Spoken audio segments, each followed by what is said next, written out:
Hi, it's Eclectic Vicky, and I'm back for another keto recipe. Most of my videos are going to be traveling / driving videos, but I am going to throw in something different every now and then. I've already done a couple other keto videos. So I call this Keto Hamburger Spicy Swiss Steak, which is a crazy title, but it does encompass just about all the elements of this. It tastes a lot like Swiss steak due to the onions and the peppers. It's spicy due to the jalapeno and the cayenne, and it's made out of hamburger. And it is keto. Now, I do have at the bottom a non-version keto addition in the way of the pasta or the rice, so it can be used non-keto also.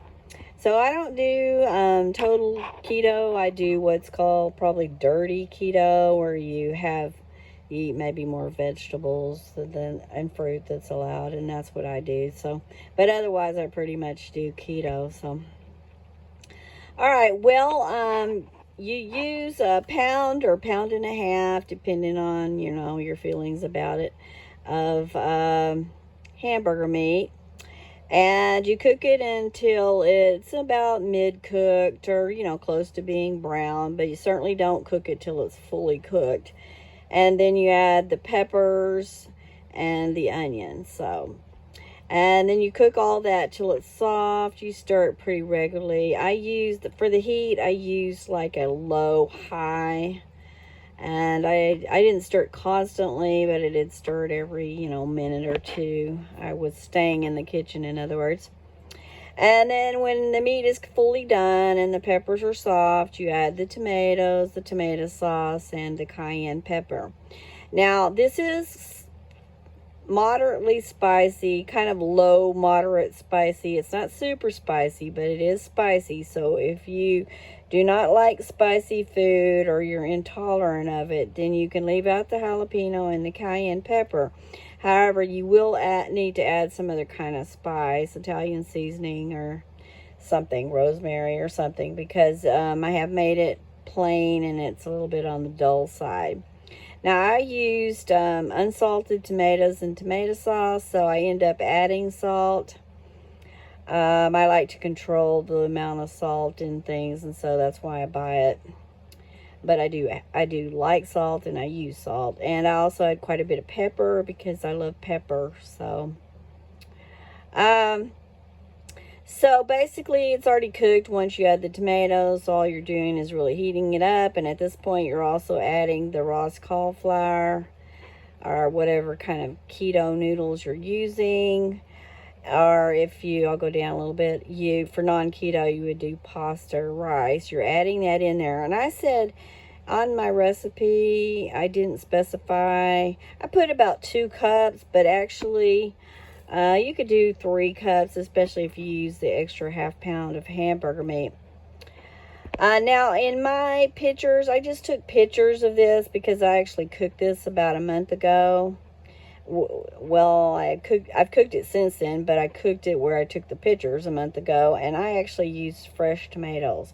I had found a big bag on clearance at the grocery store. They weren't even overripe. It was 99 cents, so I actually used fresh tomatoes. So you can use fresh tomatoes rather than the canned if you want to. I don't think it makes an appreciable difference because I've made this probably another 3 times since then. But, still, the fresh tomatoes was a nice addition. It's all heated up. You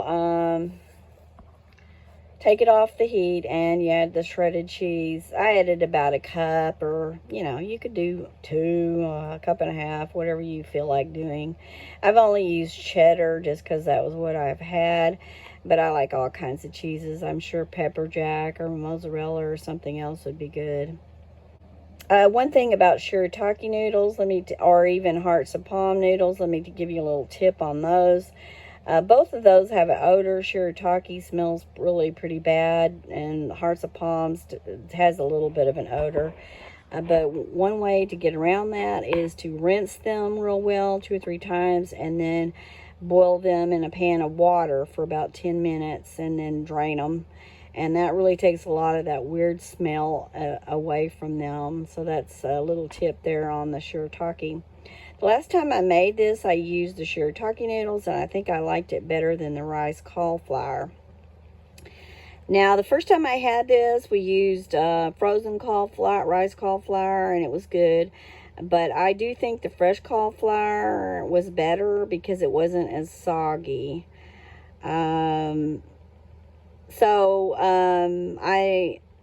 When I was cooking this, that I used the pictures, I did make the cauliflower, and so let me tell you how to do that. I had a fairly large head of cauliflower, so I cut it in half. After I washed it, I grated it up with a regular cheese grater. I have one that stands up, which is really nice, let me tell you. It stands up like a ladder, and it's really nice. You don't have to try to hold it and grate it at the same time. You're just grating it. You're not holding it a whole lot. But anyway, so then I cooked the rice cauliflower in about 2 or 3 tablespoons of olive oil. I cooked it on medium heat. I stirred it pretty constantly, and then I waited till it was a little bit brown and removed it from heat. I cooked it about 8 minutes. And I did them separately because I'd never cooked rice cauliflower before, and I didn't want to give myself anxiety.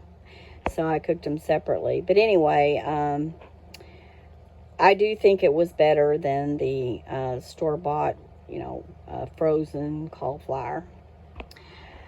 Anyway, this is very filling. It's very tasty. It has just enough spice to make it interesting. It's really great. It makes a fairly big pan. I think most anybody would like it. Little kids might not be crazy about the peppers, but I really think most anybody that is not super finicky would like this. It's pretty well-rounded.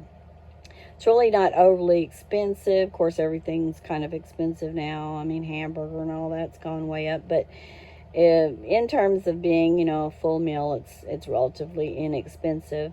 It's good with a salad and some bread, and I really like it. I've actually had it quite a bit since I found out about it, which was probably about 2 or 3 months ago, and I've had it, well, no, it's been longer than that. But anyway, I like it, and I cook it frequently. Well, I hope you like my video. The pictures are following this part, showing what it looked like as I was cooking it. And I hope that you will try it, and thank you for watching.